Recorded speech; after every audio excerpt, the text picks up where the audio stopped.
So in his response to the state capture report last night, President Cyril Ramaphosa has hailed whistleblowers who testified at the commission.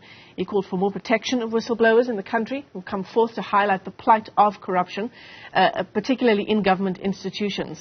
So the question is, what exactly is being done to implement this? We're joined now by Cynthia Stimpel, the SAA whistleblower who testified at the commission. And Cynthia, you've spoken to us a number of times on the AM report as well. A very good morning. It's great to see you again. As usual, the President is saying all of the right things, but how much of this protection for whistleblowers has actually come to fruition? Good morning, Michelle, and thank you for having me on your show early this morning. You know, listening to his speech last night, I just see the same sentences he's been repeating. Yes, we all know that whistleblowers need protection, and so has the President stated that on numerous occasions while he was at the Zondo Commission, at the State of the Nation address, and in other media, and he's stating it now last night.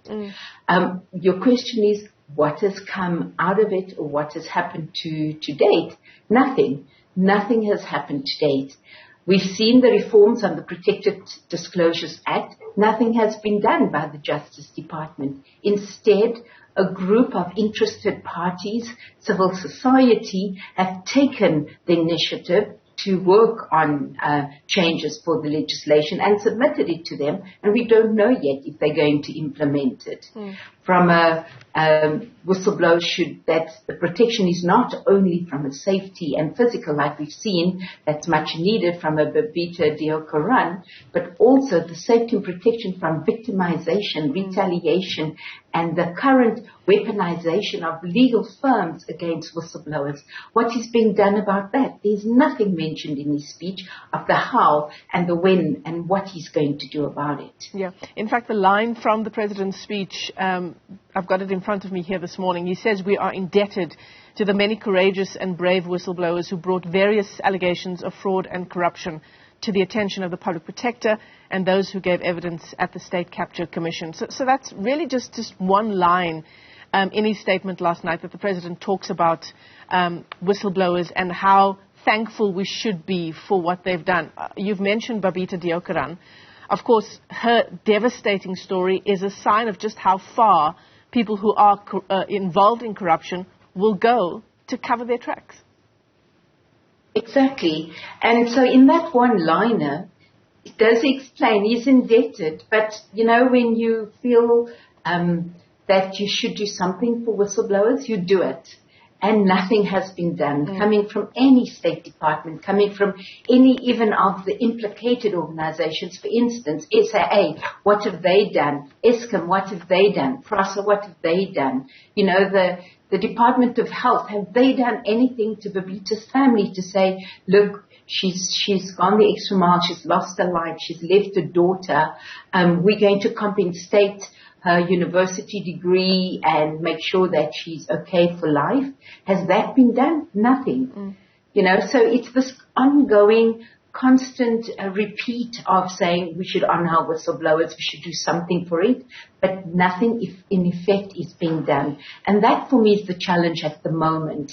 It's so good to speak in public and saying we must do something and recognize our whistleblowers, but yet nothing.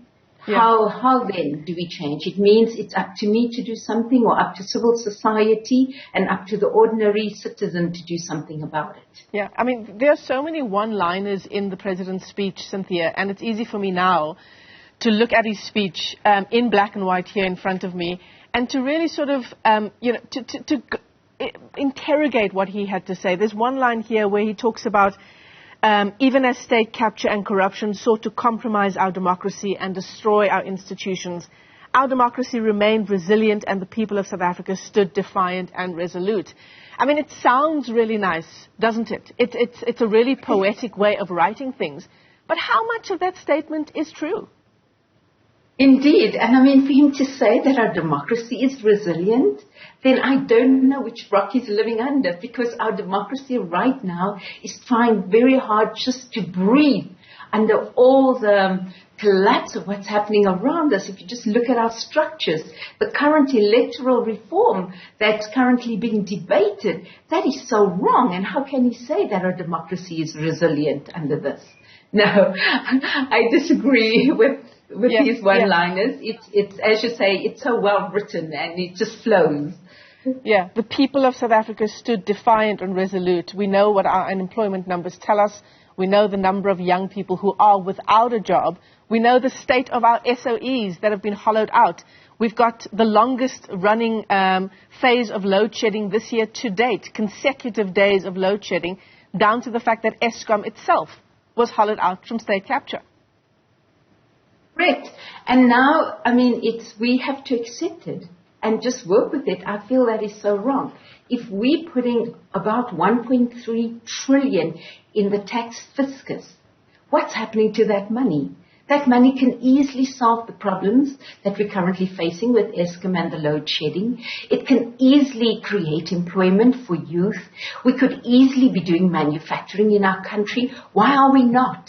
Why are we exporting our goods and importing finished products? We could easily be building our own cars, our own airplanes, everything else that goes in the airline industry. That could be a remarkable way of creating employment and then exporting within Africa. Why are we not thinking along those lines?